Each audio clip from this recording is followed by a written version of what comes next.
Hello everyone, welcome to Newstars YouTube channel. Our professional migration agents and lawyers provide tailored and creative immigration solutions for our clients to achieve the best results with the least costs. We make videos every week on Australian migration, and if you're interested in this topic, please subscribe to our channel.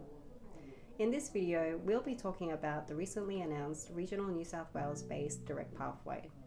This means now there are 3 nomination pathways under the 491 Skilled Work Regional Stream in New South Wales. The points and work experience requirements for this new 491 New South Wales pathway is much lower than the other 2 nomination pathways for 491 New South Wales. Now, the New South Wales 491 nomination pathways are the Regional New South Wales-based direct pathway and applying directly to an RDA office, and also being invited by the Investment NSW. Under the new Regional New South Wales-based direct pathway, you only need to have been living and working in your nominated occupation in a designated regional area of New South Wales continuously for the past 12 months.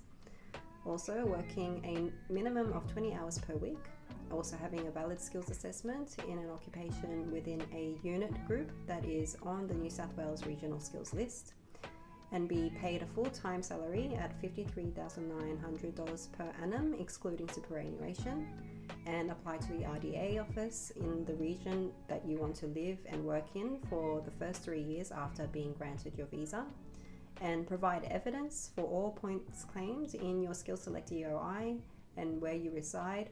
And with your application, you must also provide a copy of your Skills Select EOI. The work experience and point score requirements, which apply to the other 491 pathways, do not apply to the new Regional New South Wales-based direct pathway. Regardless of the 3 491 New South Wales nomination pathways, you have to meet the requirements set by the DHA, and that applies to all 491 nomination pathways. These requirements are being under 45 years of age, having at least competent English, which is 6 in each band of the IELTS test or TOEFL and PTE equivalent, and having a valid skills assessment in an occupation on the eligible skilled occupation list, and achieving at least 65 points on the Australian government's points test to include in your EOI for Skills Select.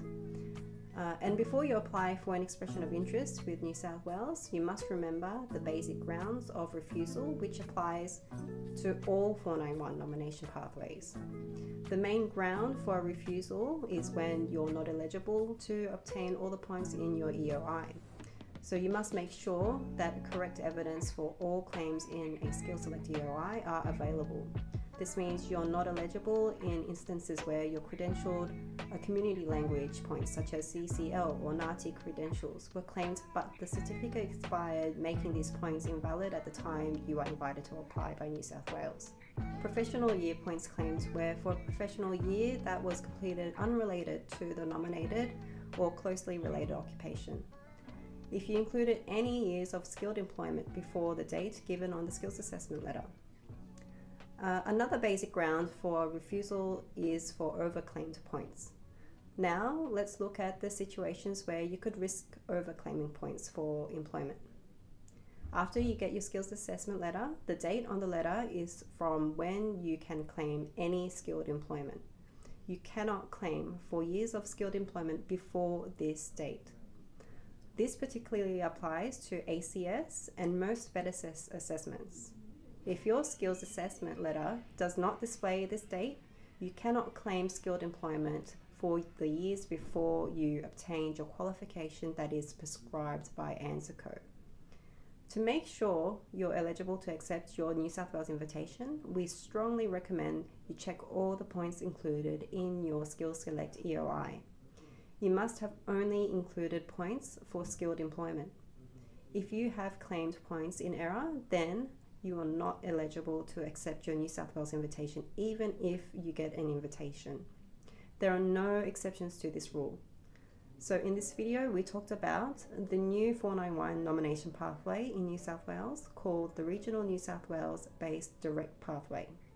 We also outlined the criteria that applies to all 491 nomination pathways and how Invalid points claimed on your EOI can lead to a refusal decision. So if you're in New South Wales and would like us to help you with your EOI and the state nomination process, please look through the link below. And that's all for today's topic. Bye.